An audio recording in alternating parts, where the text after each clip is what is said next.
We have finally gotten a brand new, book accurate for the most part, adaptation of Percy Jackson and the Olympians. So let's talk about the first season.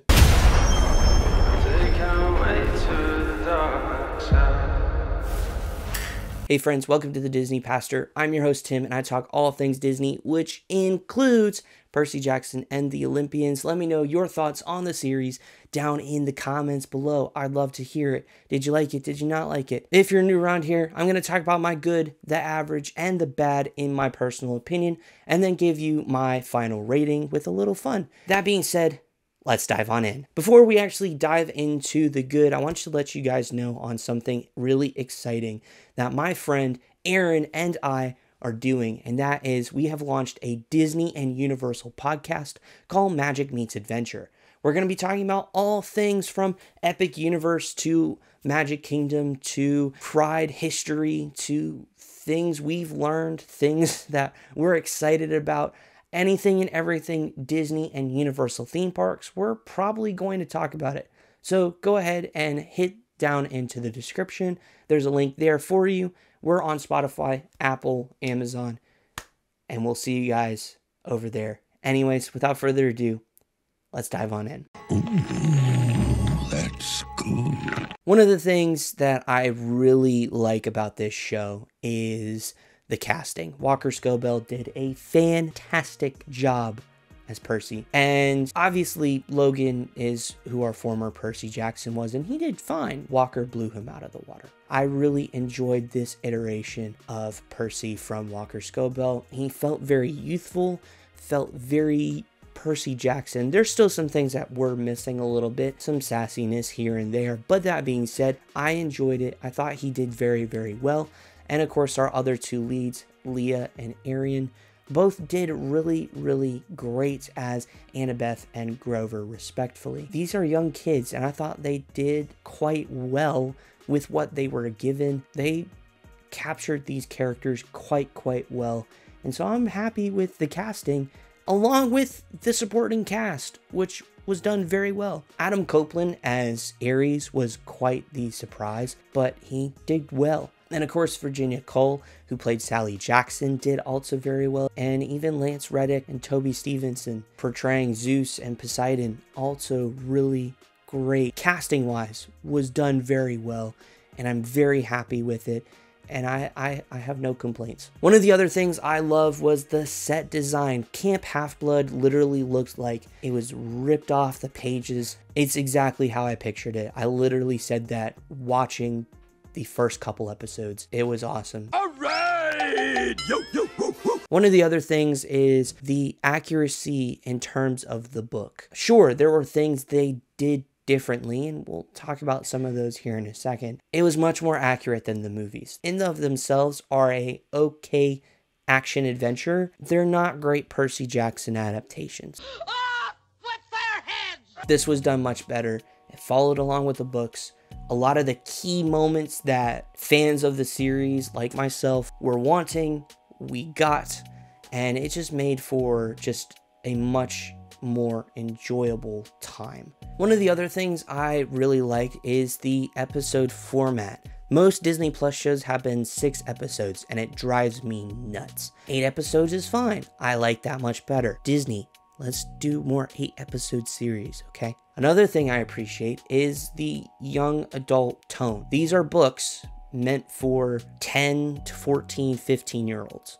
I'm a 22-year-old adult, and I enjoy the books, and I did when I read them at that age. And so the fact that they kept the youthfulness that the series had, that yes, this is meant for young adults, more specifically, those who are like just getting into the books or those who read the books last year and now they get to see the series, makes a ton of sense. I thought it was a really smart decision. Something good, something bad, bit of both. While I mentioned I enjoy the 8-episode format, pacing could have been a little better. It felt very quick, as in they were moving from plot point to plot point, which isn't terrible, and it didn't like take away from my enjoyment of the story, but it was noticeable in how fast it moved through certain elements of the story. There are things where I would love for it to just kind of sit and for us just to be, particularly with Camp Half-Blood, right? We got some beautiful shots of what it looked like, and it looked great. I loved it. We didn't sit with Camp Half-Blood. We didn't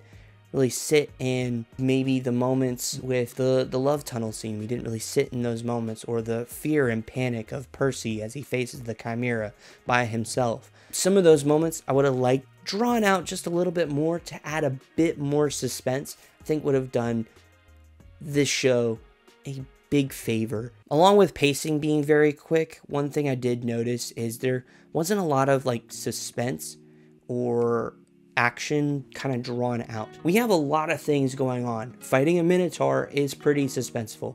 Fighting a Chimera is pretty suspenseful. Fighting a literal god, the god of war, is suspenseful for the story, but I didn't feel like the intensity or anticipation or suspensefulness for those moments. I think part of it is because those moments were here and done very, very quickly. The other thing is I felt like our heroes were way too smart, right? In the books, were probably dumbed down, if I'm being honest. But I think they course corrected it a little too far. Now, don't get me wrong, Annabeth Chase is meant to be wise. She's meant to be intelligent. That's literally part of her character and part of the fact that she is a daughter of Athena. That makes sense. I get that. But even Percy felt very, very intelligent at certain moments in time. I'm thinking too, before they entered the underworld, right? Where they encounter Percy's older brother. And he just felt extremely intelligent in that moment. To me, they just went a little over the top. I would have liked to seen it toned down, at least for Percy. I have a really bad feeling about this. Last but certainly not least, the things that really bugged me. One of those is the fade to black. If it's marking chapters, that helps me to understand it just a little bit. This was a very odd editing choice, and we don't really see that unless it's like a, cut to black after a really intense moment. But they picked a lot of moments that it didn't really make sense to have that. And I think it just took me out a bit of the story from time to time. The other thing I mentioned here is, and I mentioned this earlier, is the action scenes are just too quick. I talked about the tone, how it could have been a little more suspenseful. I talked a little bit about the action sequences there. They were very quick. Like I said, I enjoyed the fight between Percy and Ares. I thought it was, again, choreographed well. It just felt too short. And that's the problem with this series, is these moments were too short. These are important, impactful moments that will help change and help shape your heroes. How are they going to step up to the plate? And I mean, they did. They definitely did. It just would have liked to see it a little more drawn out.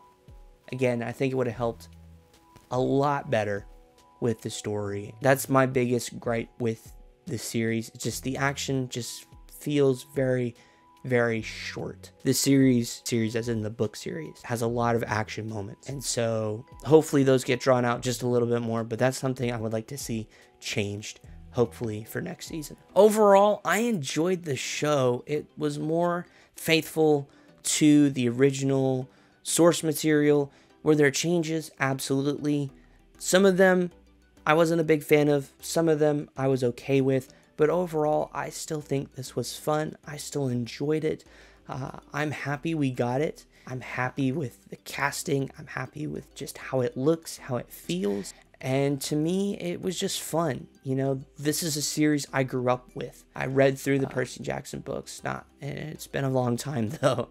And even the Heroes of Olympus books I read through, and I loved those books. And so I would love to see this just continue and succeed, so that we just get everything done and done well and done with excellence. But overall, this was a fun time, a fun series. I give it an 8.6 out of 10 with a fun factor of a B.